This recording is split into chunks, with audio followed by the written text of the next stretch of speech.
यही वजह थी ना कि तुम नाजिम के पीछे पड़े हुए थे, क्योंकि उससे तुम्हारा पुराना हिसाब था, यानी बदला लेना चाहते थे तुम उससे। अंकल ऐसा बिल्कुल भी नहीं। आपको क्या लगता है कि मैं उससे चंद जेवरात और कुछ मामूली सी रकम चोरी करने पर इतनी बड़ी दुश्मनी पालूंगा? देखो, वो इंसान बचपन में ही जेल जा चुका है, वो भी तुम्हारे बाबा की वजह से। और ये भी हो सकता है तुम उससे कोई बदला नहीं चाहते।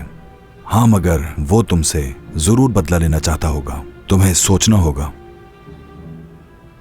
कि उस दिन उसका निशाना शायद मैं नहीं तुम थे, और मुझे परेशान करने वाली बात यही है। उस दिन तो आपको भी नहीं मालूम था कि मैं भी वहां आऊंगा। अगर आप ये सब इस नजरिए से देखेंगे तो आपके दिल में शुबहात पैदा होंगे। कितनी धमकियां मिली थी आपको उस टेंडर के लिए। नाजिम सिर्फ पैसों के लिए लोगों को मारता है, उसे सिर्फ पैसों से मतलब है, और मुझे मारने के लिए उसे कौन पैसे देगा? लेकिन आपके लिए जरूर दे सकता है कोई।